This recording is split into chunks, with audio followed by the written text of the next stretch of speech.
Well, you don't need any introduction, but let's do it anyways. 17 seasons, 50,000 passing yards. You won the five Grey Cups before anything. Nine Pro Bowls, three different teams. You did it late in your career. You just blazed a trail for African American quarterbacks to this day. It's just an honor to have you on this, Warren. So thanks so much for taking a few here. Yeah, Tyler, thanks for having me on, man, and really appreciate it. And looking forward to having a little discussion here and answering some questions. I always tell everybody who will listen to just how like humble and approachable. And I mean, it doesn't matter if I'm working on a story on Jameis Winston or Tom Brady, Josh Allen, Tua Tagovailoa. I swear you've got such a big family. You've got a million things going on in your life. You drop everything and always give me a few minutes. I think that says a lot about you as a person. So thank you for all the help over the years. Well, my pleasure. I try to be as accommodating as possible. I've been a member of the media before, so I know how difficult your job is. And in order to get a really true story and an accurate story, you've got to get guys who know what they're talking about. So if I can contribute to that and add credibility to whatever you're doing, I try and do it. I think it'll be great to kind of get your perspective on quarterbacks today, but your own career first. It's remarkable, and I, God, what are you most proud of? I guess out of everything, CFL to NFL to what you did for future Black quarterbacks. Is there one specific thing that you think your legacy really should be stand the test of time? Yeah, I think my legacy is going to be resiliency, just being able to bounce back from a lot of difficult situations to deal with the adversity that I had to go through just to play this position. When people doubted me and either didn't think I could do it or weren't going to give me the chance to do it, I just kept, forging along and trying to figure out and find out who would give me that opportunity. And at the same time, continue to keep trying to work hard and not get discouraged because of all the roadblocks. So to be able to go from, a young kid in Los Angeles, California, who was hard to get recruited to go to college as a quarterback and having to go to another country and then you end up in two different Hall of Fames in two different leagues. That shows a lot of resiliency and fortitude that you didn't give up. You had some support. There's no question about it. I had to have support along the way to make that happen. I didn't do it all by myself, but I had to have it inside of me as well. And part of that was my heart. Part of it was my work ethic that I learned from my mother, and then part of it was just pure stubbornness that I wasn't going to let somebody tell me what I could not do without you giving me a chance to show what I could do. So, I mean, the career you had in college at Washington, you're anticipating NFL right away, I'm guessing, right? Maybe mid to late round pick, get in with the team, develop. What was your expectation, college to the pros? Yeah, I was hoping to at least get a chance to get drafted as a quarterback, but most teams were saying they weren't going to draft me as a quarterback, and I had never played any other position except for maybe in Pop Warner football back when I was like 10 years old. So I knew I was a quarterback. I had been successful as a quarterback at every level that I had played at, whether it was Pop Warner, whether it was high school, whether it was junior college, or whether it was college. So I wasn't going to let anybody tell me that I couldn't do it.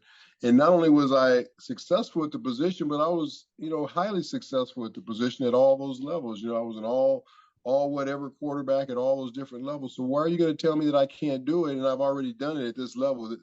The natural progression is to go to the next level and see if you can do it there. Well, all I wanted was a chance to do it. But when nobody said they were going to give me a chance, or very few, I decided to go where they were going to give me a chance, and that was the Canadian Football League.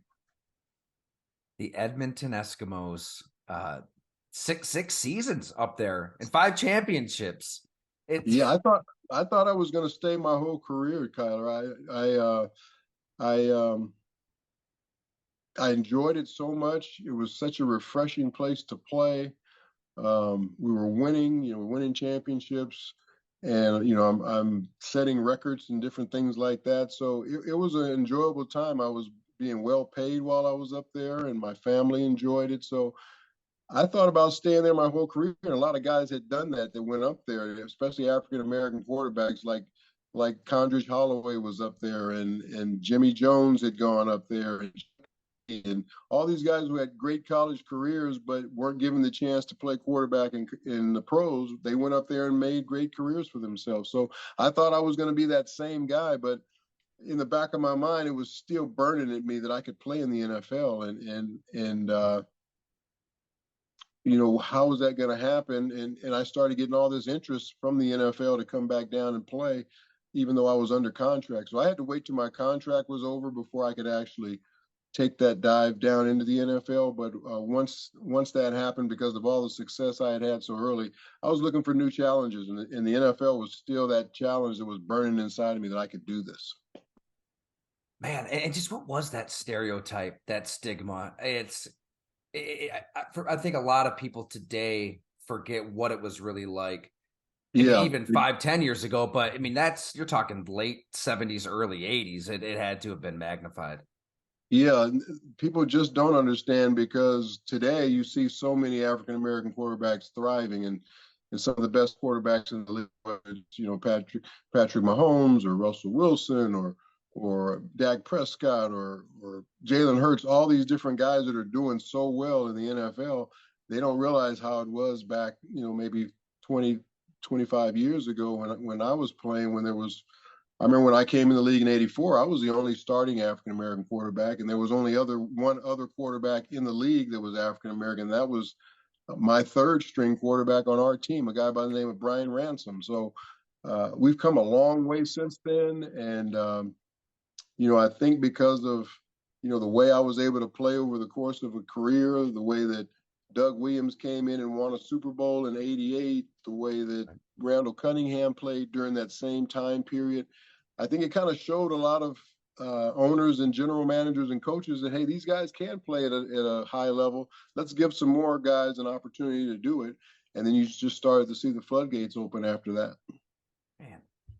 And I'm sure Chris is going to get into it here too. We were just kind of BSing about it before you popped on, but maybe one of, if not the prettiest ball that we'll see thrown by a quarterback. And it was just a perfect storm, right? After a few, tough seasons in the win-loss column early on with the Houston Oilers, but the run and shoot, Warren Moon, it was stuff that we had never seen, really. Yeah, it was the same way going to college. I went to the University of Washington where Don James, the coach there, felt like I could play big time college football. So he gave me the chance to play quarterback. And we knew it was going to be a rebuilding situation there. They were 2-9 the year before we came up. He was a brand new coach, brand new recruiting class. So it took us a couple of years to get it turned around, and we finally did and won a Rose Bowl. And same thing in Houston. It took us a couple of years to get things turned around in the right direction with some good draft picks and some free agent signings. And we became a perennial playoff team after that. We never got over the hump of winning the big one, but we were always right there and competitive. So that'll probably only be my only regret of playing in the National Football League, not winning that championship, because that's what you play for. But other than that, I exceeded so many other things that I ever thought I would when I started playing football. What made that run and shoot just revolutionary, so different for its time? Well, most teams relied a little bit more on the running game and more of a balanced offense, where we were more of a spread it out. We very rarely we didn't run the football, because we always had 1,000-yard rusher. Right. But the running part of our offense wasn't the big part of our offense. We were going to throw the football all over the yard. We did it in a different way, where instead of dropping back, we're rolling out and doing things like that. A lot of our routes were adjustable with the receiver, depending on what the defense was, is what route the actual receiver ran. We called something in the huddle, but based off of what the coverage was, that could change. And if we all saw everything on the same page, me and the receivers, it was a very hard offense to stop. So I enjoyed it. It put a lot of onus on me as far as I had to be on that day, because we couldn't go into a game and say, okay, the weather's bad, so we're going to rely on the running game. That wasn't going to happen. No matter what the weather was, no matter what the conditions, we were throwing, and I had to be on my game in order for us to be good. So I love that pressure of that, but it was a physical game on me at times. I took a lot of shots in that offense because of the amount of times I threw the ball. And you've just got receivers lined up all over the place. We're not talking max protect, right? I mean, you're going to take some No, shots. there's no max potato. Those are some really short corners, and when guys like Bruce Smith are coming through there, and there's no tight end over there to slow him down or anything like that, you better get rid of that football quick, or you're going to get that helmet in your side or in your shoulder or who knows where. I mean, shit, I can remember the Vikings Packers game where I think Chris Carter's trying to block Reggie White, right? Right. I mean, so it was even that tough at times for you back there. Yeah, it was. I remember Reggie White took Chris Carter. He was supposed to slow block him and then release to the flat, and he picked him up and threw him into me and sacked me. I mean, that's what Reggie White could do when he wanted to. He could just take over a football game. Well, you're forewarned. Chris and Bill, I believe, are Buffalo Bills fans, so I don't know where they're going to go with their questions, but I'll let them take the floor here. So But you guys Ward, are in Buffalo, so you must be Buffalo Bills fan. Ward, I just wanted to say I was super excited to see that Tyler had gotten you to do this just because, like Tyler had said previously, like I think and I still think you probably threw consistently the most beautiful ball I've ever seen. So my question is like what was your secret to that? A lot of practice, first of all, especially as a young kid. There were nights where me and a buddy from down the street would just be out in the streets with the street lights on in a intersection where there was four of them, so we had enough light where we could see the ball, and I was just throwing it over and over and over and over again. And I prided myself on wanting to always throw a spiral. So if I didn't, it was disappointing to me. Or if I didn't, I would spin the ball up in the air and say, there must be something wrong with this ball because it's not spinning for me right now. But it was a lot of practice, and my fingernail length on my forefinger had a lot to do with it, believe it or not. And if my fingernail length on that finger was the right length, that ball would spin like a top that particular Sunday. So that was something I always made sure my fingernail length was filed down to a certain level, and that had a lot to do with what made my ball spin because it came off that fingernail, and you would see cuts in the ball sometimes from how I threw the football. Well, if it was something just so simple as like the fingernail length would make such a difference. But yeah, I mean, to this day, I see quarterbacks, and I'm still like Warren Moon still throws like the best football I've ever seen, which is crazy. Let me tell you a quick story. We're in a 2-minute drill, a 2-minute drive against the Miami Dolphins when I was with Minnesota, and I call a timeout on that drive. Come over to the sideline. Everybody's wondering, why did he call a timeout? What's wrong? Is he hurt? What does he need? Does he need some water or what? And I came over and I told him I needed a fingernail file, and I filed my fingernail down, and it got it to the right length, and went back in and threw a touchdown pass to win the game on that drive. That's amazing. Well, yeah, that is pretty amazing. Which fingernail was it, Ward? Sorry, Chris. Which one did you say? It's the forefinger on my passing hand. So your pinky. No, my forefinger. Oh, your forefinger. Oh, your fourth. I thought you said your fourth. Your fourth. Yeah, wow. that's where the ball comes off. Yeah. That forefinger, and yeah, it makes it spin. Did you put it? I think Terry Bradshaw would like put his index finger on the point of the football. Yeah, I don't know how he did that, and Troy Aikman did that as well. I used to study different guys' grips because, when I would do football clinics or whatever and talk to young kids and try and teach them about throwing the football, it's really hard to say or try and tell somebody how they should throw the ball or how they should grip the ball because everybody's hand size is different. And so I always tell guys, you have to grip the ball what's most comfortable for you. That's how I started out my whole description of how to throw the football. Make your grip something that's comfortable for you. I had a grip that was comfortable for me. Terry had one for him, Troy, and so on and so on. And then you go from there. I hate to be the bearer of bad news, but the playoff game against the Bills, like halftime, like these guys like super confident, like the highest of highs, and then like as it went on, like, Yeah, that was we were confident at halftime. There's no question about it. But I kept telling everybody we got 30 more minutes out there. And there was some guys that were looking at me like I had three heads. Like, what are you talking about? We're up 28-3 in this game, and like almost it was over. But it just goes to show that if you don't stay on top of your game, if you don't continue to be aggressive, um, if you give a good team a chance to have some life and get some momentum, things can go against you. And they definitely did against us in the second half. We got away from the things offensively we were doing to be aggressive going down the field and scoring. And then I think on defense, we played a much more relaxed, like zone coverage as far as trying to keep everything in front of us. And we allowed them to create some momentum and some big plays. So yeah, that's one of those games that will always stay with you because I really felt like that team was good enough to maybe go all the way to a Super Bowl, but you had to get past Buffalo first, and Buffalo proved they were the better team that day, and they went on to the Super Bowl. So one of those games you always regret because you only get one playoff opportunity to win a game, and if you lose it, you go home. So that game sent us home. yeah, I mean, it's a Sure. shame.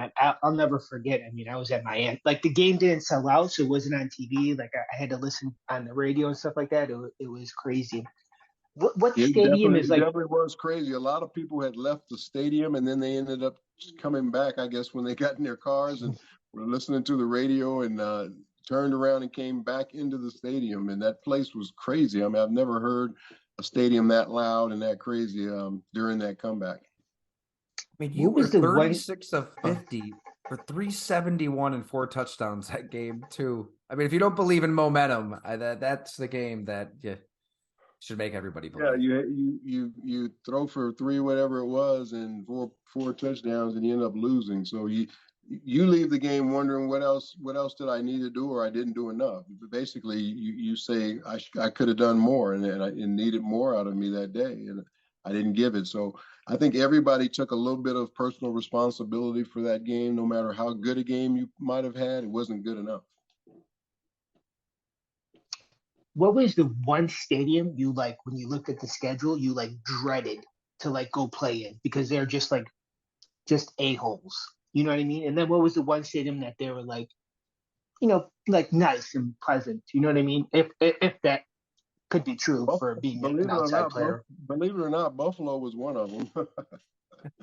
That was a very tough place to play, and not only did you have the elements because it was usually swirling wind in there, and then you're playing against a really good football team, and then they had some very intimidating fans. I mean, their fans really got after you. I remember when we were coming into the stadium, there were people mooning us. They were tailgating. I'm talking grown ladies like in their 30s, 40 years old or whatever, bending over and pulling their pants down and mooning our bus as we're going by, or throwing snowballs at our bus. And I remember our security people told us when we went out after the game to make sure you didn't just hang out around the bus. You get on the bus right away because they were worried about uh,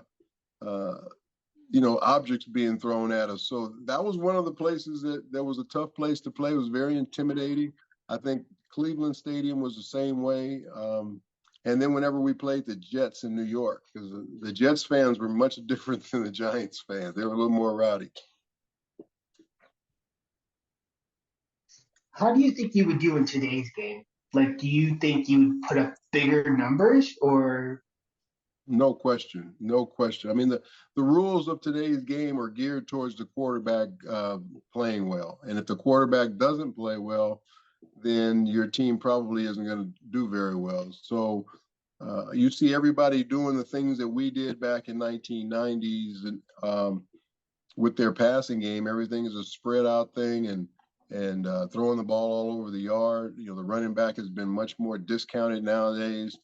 Uh, and that was my strength, was throwing the football. So with today's rules combined with the style of play today, myself or a Dan Marino or a John Elway or somebody like that, we would have tore this league up right now the way the game is played.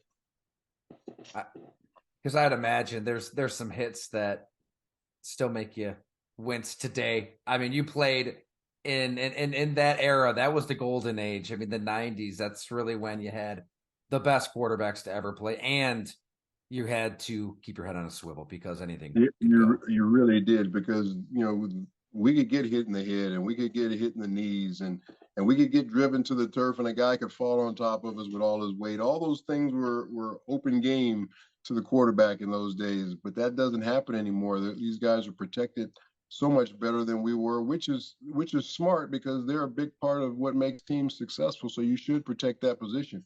I just wish they would have did it a little bit earlier in my career. Who knows? I'd still be playing. What was that one hit that really like that still like that you remember? Oh man, I had one against the Minnesota Vikings when I was at Houston, and it was a linebacker. His name was Carlos something. I can't think of his last name, but in the run and shoot, you kind of do a half roll, and I did a half roll to the left, and I look that way, and then if it's not open, my route's not open that way, I come back to my right side, and our running back would have a double read on that play. So if the guy that's not coming on his side when I roll to the left isn't coming, then he's supposed to turn back and block to the backside. So what happened is the linebacker did a delay blitz. He acted like he wasn't coming, and then when the running back turned his head, he came charging at me, and as soon as I turned back to throw the football to the right side, he hit me right in my sternum and my rib cage area. The ball went one way, I went the other way. They picked it up and ran it for a touchdown, and to this day, I still feel that hit in my sternum area. When I say get a massage or something like that, that area is still tender from that hit. So that was one of the big hits that I had in my career. To me, that is amazing. Like how you just remember exactly like the thousands of plays that you have like been in, that you could exactly remember how that play played out. I'm impressed. Well, when you get hit like that, you study it over and over and over again to see if you did anything wrong. First of all, if I wasn't taking care of my reads or whatever it was, if it was my fault or not. So I would watch that play a number of times after it was over, just to make sure that I wasn't at fault, and then exactly what we can do to improve that, so that doesn't happen again. But yeah, when a guy comes full speed at you at an outside linebacker, and he weighs 235 pounds hitting you coming full speed, you're going to remember that type of hit. Carlos Jenkins, right? Carlos Jenkins, that's it. That's his name. I just pulled it up here. There it is. Oh man, it's setting up.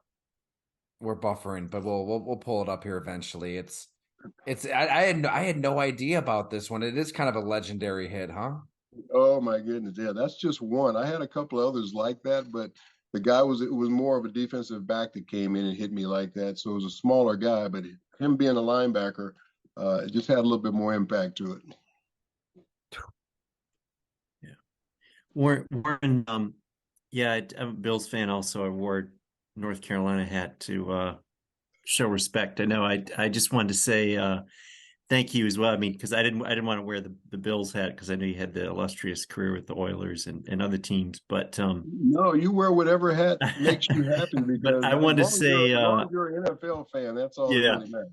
I just wanted to say thank you. Growing up as a kid in the '80s, you kind of get whatever, before Sunday Ticket, you get whatever, game comes on, and just watching you on NBC, you playing, I had to think about, before the realignment, I guess AFC Central, maybe, I guess it was like Browns, Bengals, and Steelers maybe, or something. And you don't really remember, other than the Browns. I guess the Bengals had some decent, but yeah, it seems like you guys, really dominated there for many seasons. But yeah, I just wanted to say thanks for all the great performances. But I guess one of my questions was, in the Astrodome, it's like, share that with the Astros, and it just looks like, in a lot of those, during that time period, they would just roll the carpet out, and was that like playing on concrete with a roll of carpet on top of it? And how were you able to stay healthy, like as you alluded to in the run and shoot, getting hit and, you know, falling on, basically a carpeted concrete in the Astrodome. It's amazing. Well, the great thing was we got a chance to practice on grass every day at our facility. So we didn't have to practice on it. And so we only played on it every other week when you had a home game. So we only played on it once every couple of weeks. But it was a really, really bad turf, especially because baseball, the Astros, and us used the same turf. So when they rolled it out, it also had, the inserts for where they had the base pads and all that was part of the football field. So you had these big seams in it as well. So a lot of guys blew knees out, not only our own team, but other teams that came in and played on it because it was kind of an uneven surface. But then I think about maybe 7 years into my career, we finally got another turf where one was for football and one was for baseball, and it was a lot safer, a lot better turf, but it was still AstroTurf, and that AstroTurf is a very tough surface to play on, and I've got the burn marks on my arms and my legs and knees to prove it. So I'm so glad that they've improved the playing conditions for the players these days. But we were the guinea pigs back in those days that had to play in those type of conditions. You were talking about being in the CFL, and I, just looking up your career, where I think it was like 84 when you started with the Oilers, and I was thinking about the USFL. Did you get any like offers to play in the USFL, or did that like help your leverage maybe a little bit in signing with an NFL team, or how did that work? I did get interest, and I used that interest as leverage because I only want to go to the NFL. I didn't want to go to the USFL. That would have been like, playing in Canada again. Yeah. So I remember I met with Donald Trump, believe it or not. He owned I think he owned the New Jersey Generals at the time. Yeah. I met him in his office in Trump Tower, and I met with the LA Express because I was from Los Angeles, and that's where my Canadian Football League coach was, Hugh Campbell. And I met with the Houston Gamblers too. So I met with 3 different teams, but really had no desire to sign there, but used that as leverage for the deals that I wanted to sign in the NFL. Yeah. I remember the Cowboys like drafting Herschel Walker at the time, so they had his rights. Did the Oilers did they draft you at one point, or how you were like a free agent? I was a total free agent, and there was no free agency in football at that time. So that's what made my situation so unique. I remember the day that I was, the day of the draft when I was a senior in college, after I'd already decided to go to Canada and it signed, I was hoping I wouldn't get drafted, so nobody would have rights, and that's exactly what happened. We had 12 rounds that year. Some team could have took a flyer and just drafted me and had my rights, but nobody did, which was great. But that just kind of shows you what teams thought about me as a quarterback at that time, that nobody even wanted to keep my rights if on a 12th round draft pick. So I'm glad they didn't, because I became the highest paid player in the league when I came in, just because of the status that I enjoyed of being a free agent.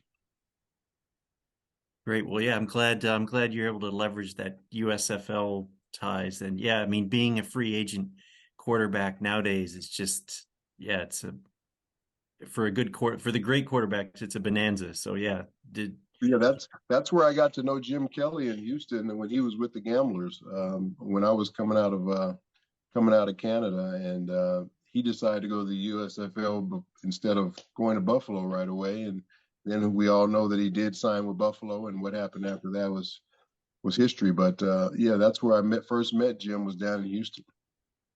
Great. Well, thank you for doing this, and it was just a joy to watch you in the 80s and 90s get it done. And I guess the other point I would make too, just thinking about it, is folks today, they make such a big deal over Brady, playing into his mid 40s, and you were, the original kind of, you did that as well, and played well deep into your career after, pointing out playing, as a great player in the CFL. So you had done it 30 years before everybody else. Yeah, I prided myself on the way I took care of myself in the off season, and my training regimen, my eating, and all the things that Tom Brady even took to another level when he got on the what do you call it, the something 12 Yeah. plan or whatever it's Yeah. called. His 12. Um, Yeah.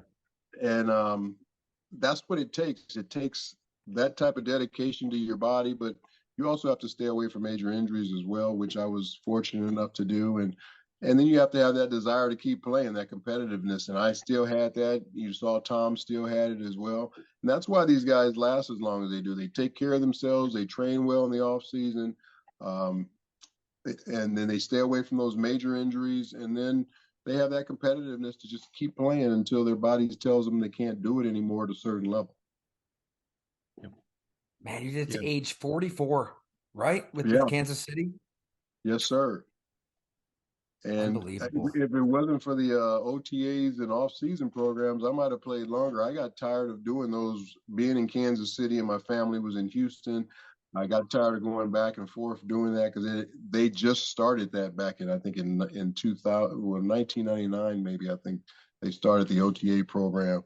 And I just didn't like doing it. So I kind of lost desire for playing because I was being away from home too much. It's crazy to think you're throwing passes to Tony Gonzalez in practice, right? I threw with him every day.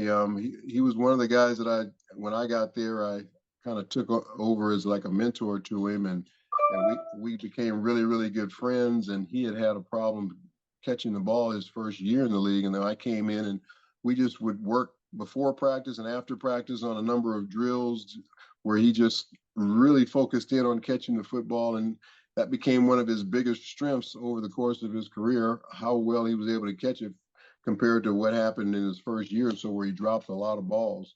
So it just shows that if you work at something, you'll get better at it if you have the desire to do it. You know what though? Like all of the Hall of Fame quarterbacks, I mean, nobody dealt with what you did.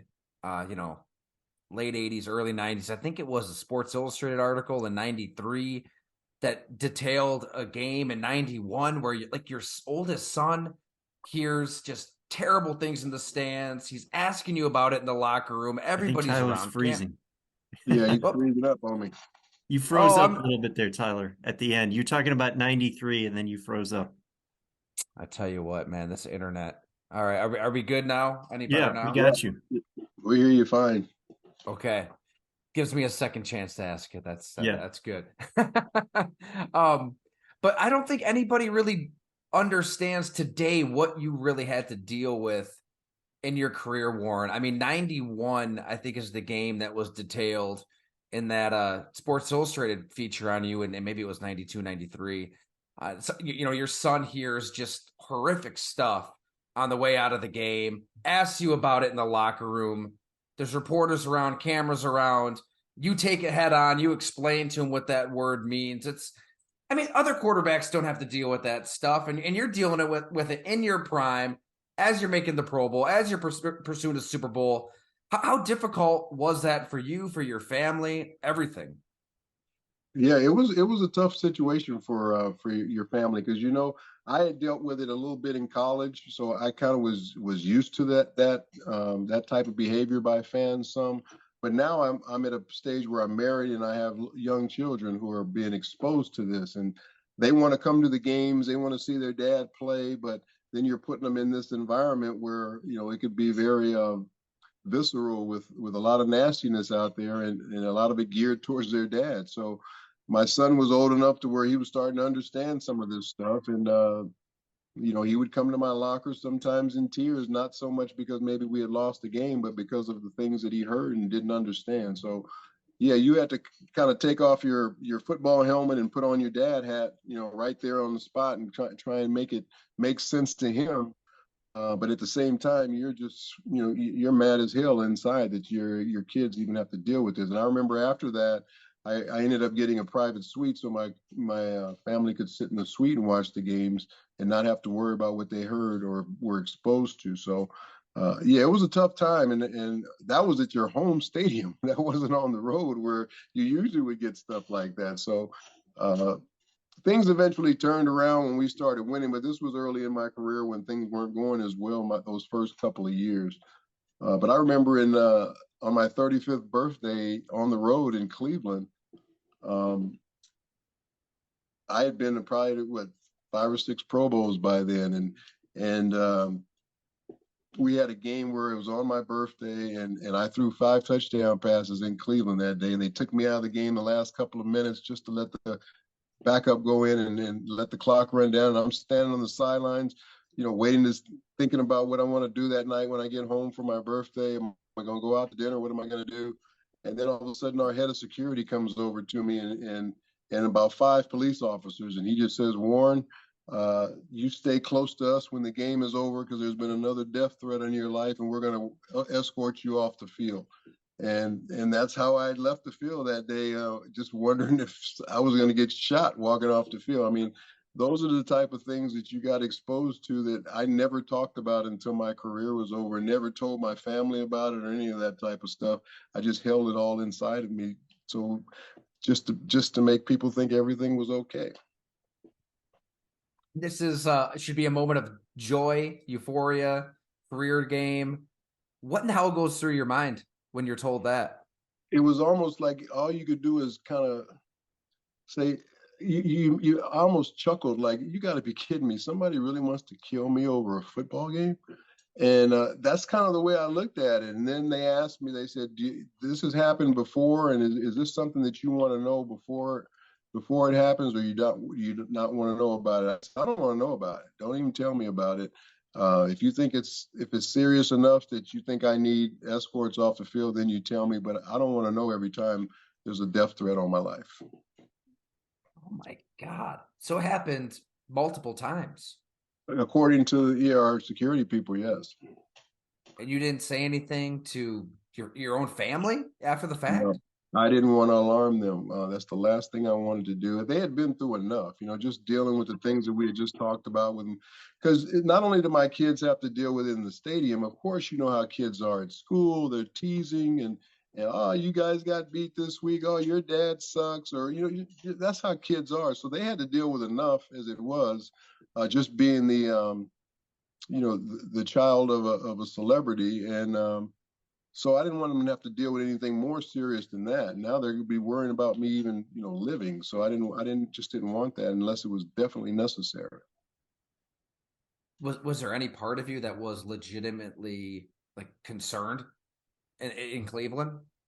I think you're always concerned. I remember I told a couple of guys on the team when it happened, and when we were all outside of the locker room after the game, you kind of mill around until it's time to leave. You have family, friends, and people that come around. None of the guys wanted to be around me because they didn't know what might happen. So we kind of made more of a joke out. We kind of made more of a joke out of it at first. Then when we got on the plane, we talked more about it and more seriously. It's unbelievable. I can't. I'm just trying to picture if something like that happened today. Well, it probably does. We probably does. We just don't know about it.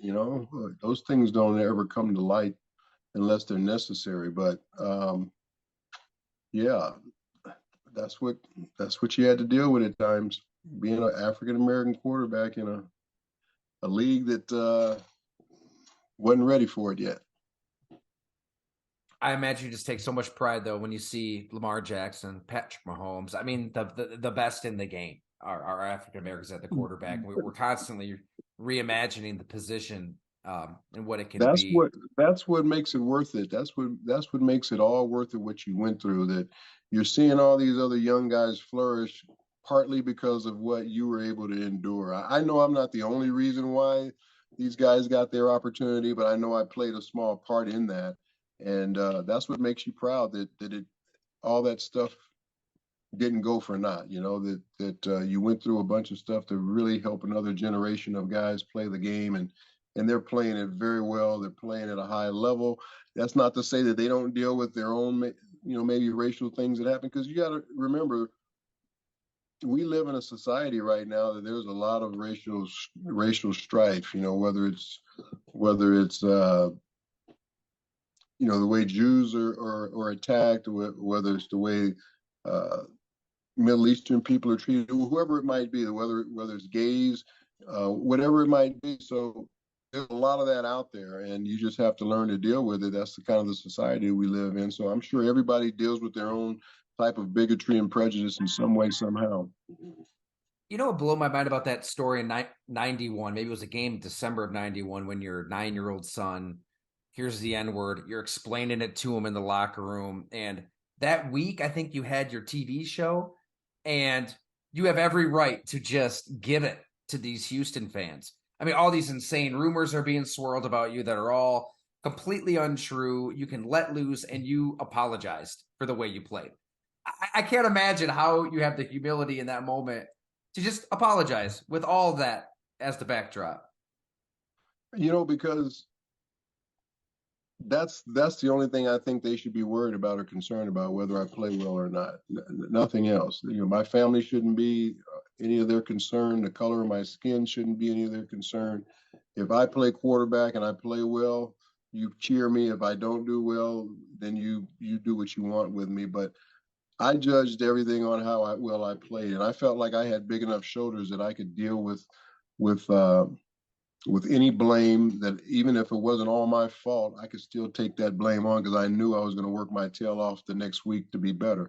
So I usually did that every time our team didn't play well. I always said I got to play better than I played today in order for us to win, and I believe that.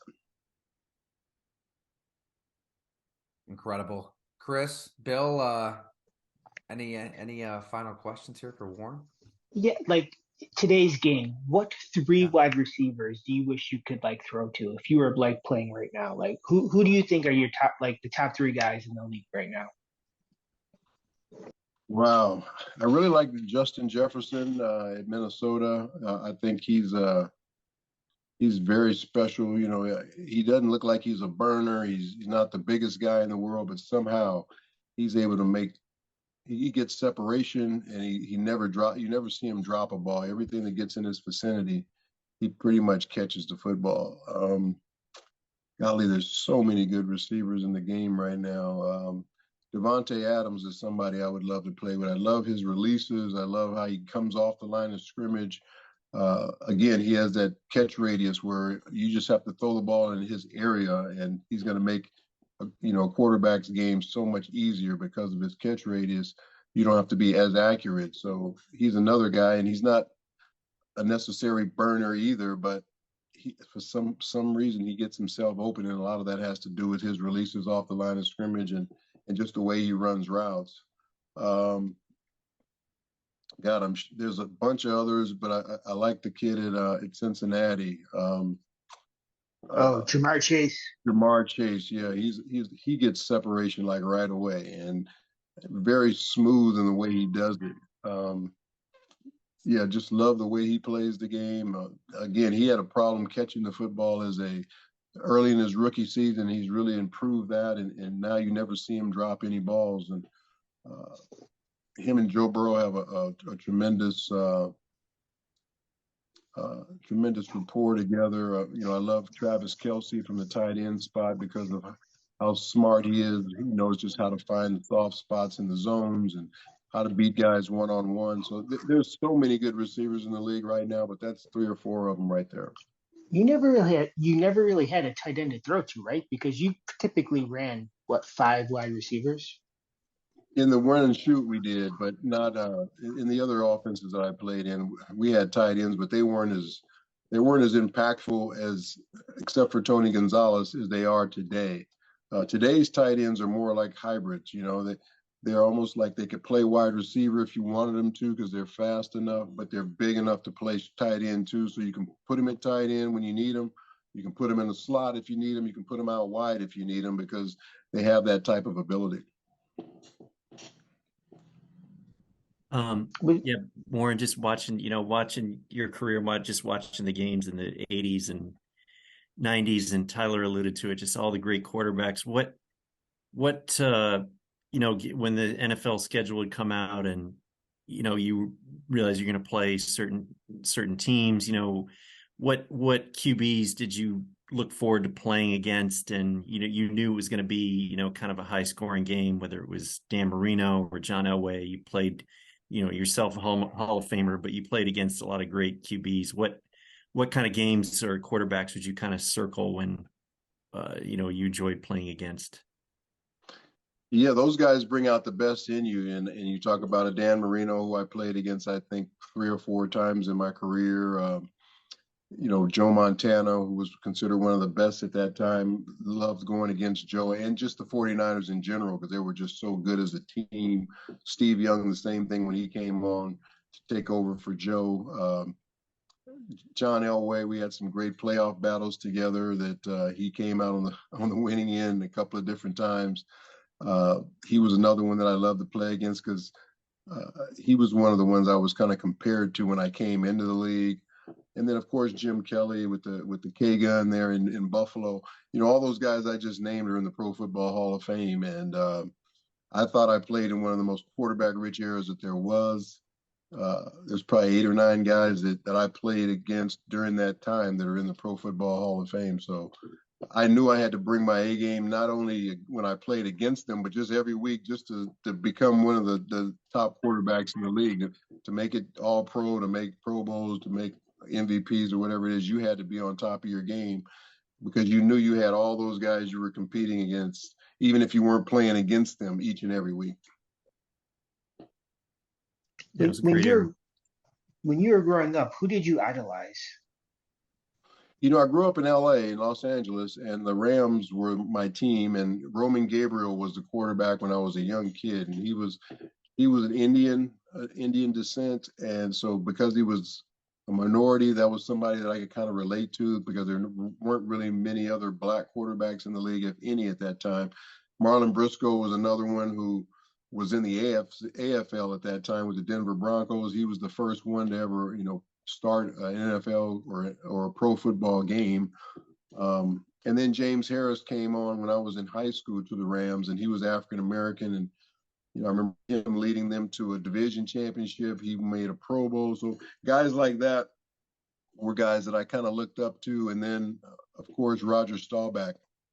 He was somebody I really admired because the Cowboys were even, big back in those days on national TV. It seemed like they were on every Sunday. So you got a chance to watch the Cowboys. And Roger was, he's known as Roger the Dodger. He could scramble and make plays, and he could also throw from the pocket. And then he lived this incredible, Christian life off the field where he was just a great human being, had been to the military, won the Heisman Trophy. So he's one of those guys you would try and emulate to be like that. So those are some of the guys that I really looked up to at the quarterback position. Now, are you still like an LA fan? Like what team is your team? Is it Houston or like LA? I root for the teams that I played for. So Seattle, I not only played in Seattle for a couple of years, but I did their radio and TV broadcasts for like 15 years. And I got, I broadcasted 3 Super Bowls with them. I have a Super Bowl ring. So they're one team that I root for. I root for Kansas City because it was the last place that I played, and they're off on a great run right now with Patrick Mahomes. I got a chance to meet him before he even came in the league. I don't root for the Houston Texans. I root for the Tennessee Titans, which is where all my history went to when the Houston Oilers moved to Tennessee. And then I root for the Vikings. So the teams that I played for, I kind of root for, and because I have still relationships with all those teams, whether it be people in the front office or ex-players or whatever. So those are the ones I look at. Joe sliding in the nick of time. Bring us home, Hey, Joe. Will do. Hi, how you doing, Warren? Nice to meet you. Nice to meet you too. I have a question about the 93 Oilers because that's like the one team that I remember like NFL Films did a show just on that team and how crazy it was. And I remember I was like a kid and I was a Bills fan and it just seems chaotic that season. I guess if you can, what was it like for you that season? And to me, it was kind of shocking that they broke up that team when you guys won 12 games and they were just like, we're done with this. Did you think they should have broke it up? And also, how did you feel about that whole season as a whole with Buddy Ryan and Kevin Gilbride punching each other on the sideline?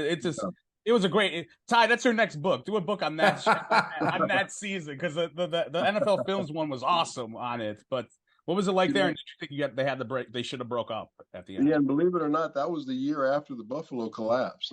So everybody thought that our team would never bounce back because of what we experienced in that Buffalo playoff game.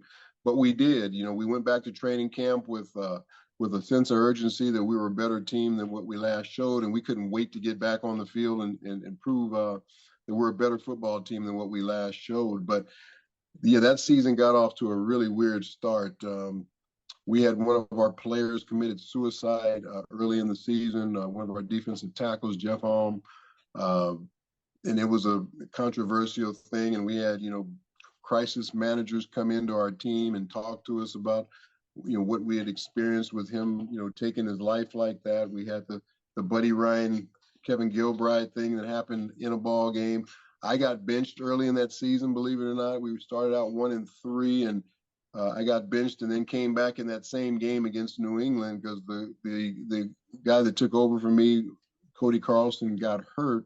So I went in as a backup and never got off the field again. We won that game and we went on to win 11 games in a row. But during that time, I think one of our left tackle, no, our right tackle, David Williams, his wife was pregnant and she went into labor, and he wanted to stay with her as opposed to come into our game after the baby was born. So this became a huge national story, Babygate, because David didn't want to come back and play with the team and because he wanted to be with his wife. And it became a national story with women. It was, so we dealt with all these different things going on in that same season. And somehow, some way we were still able to win 12 games, like you said. We ended up getting beat in the playoffs by Kansas City.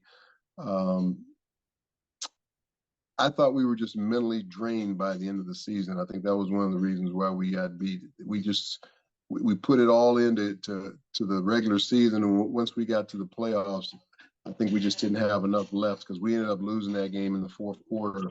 But yeah, that was a crazy season. They made a 30 for 30 out of it, and anybody who wants to see some craziness happen in a season, watch that 30 for 30 because it was pretty interesting that we dealt with as a team, but still were able to persevere through all of that and win 12 games on that season. Did you think though, like they should have broke it up though? Because that's I just remember, No. they broke up. Go ahead. What happened was that was salary cap time, and that's when the salary cap came into play. Now all of a sudden you had to worry about the salaries of all these different guys, and we had some pretty high priced guys on our team, me being one of them. And I think that's why I became expendable, because I'm 38 years old at that time now. They didn't know how much longer I'd be able to play. And then, they had a young guy behind me who they had just given an extension to, and they couldn't afford us both. So I became expendable. And then we had some other guys on our defense the same way. So, Sean Jones and William Fuller, some of these guys that were really good players, just couldn't afford to keep them anymore. So they wanted to go young. And that's what we ended up doing. But I didn't agree with it because this was still a team that it wasn't like we were too old. Maybe my position was, but I was still playing at a very high level. I had gone to my 6th straight Pro Bowl that year. 2-14 the next year. 12-4 to 2-14. Yeah. And I felt so bad for those guys because these are guys that I had gone to battle with for, 5 or 6 years.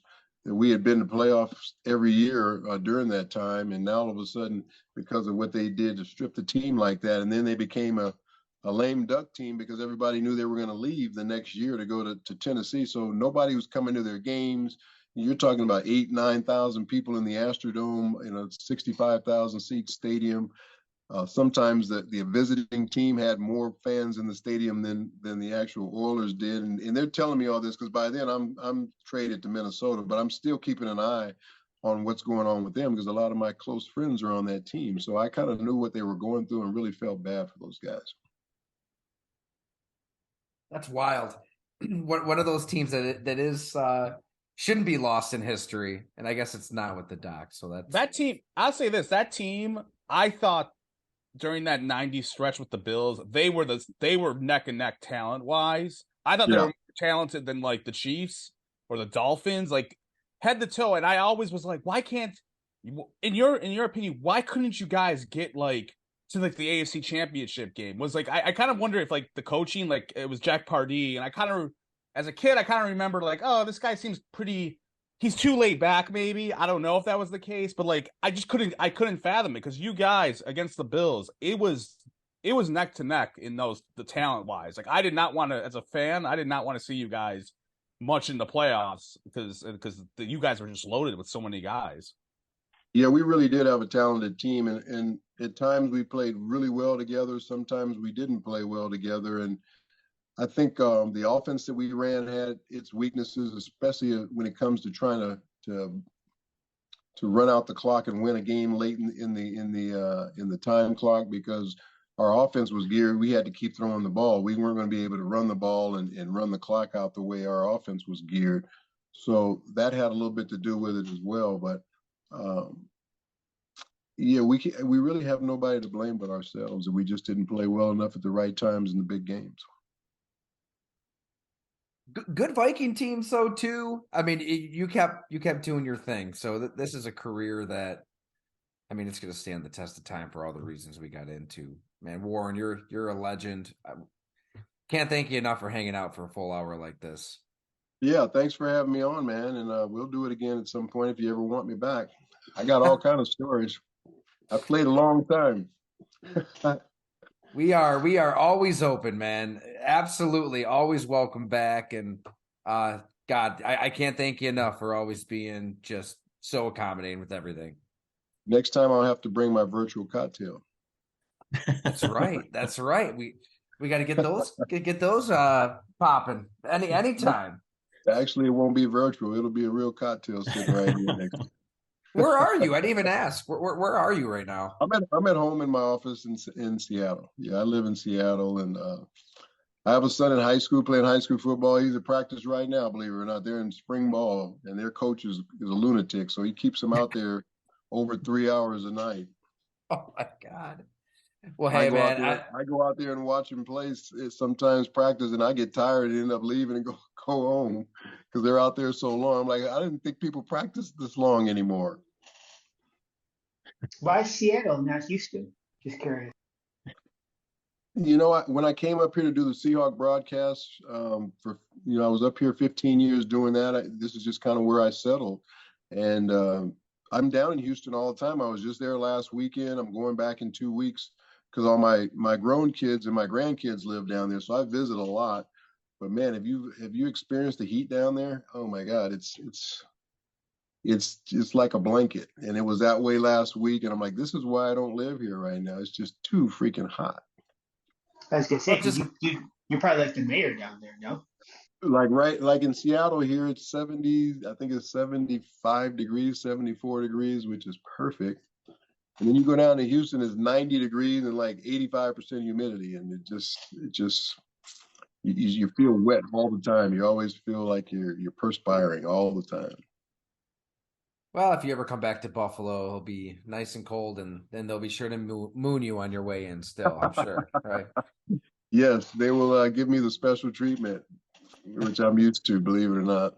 But yeah, they have very passionate fans down there in the Buffalo. I guess they got the new stadium approved, and that's going to start happening here pretty soon.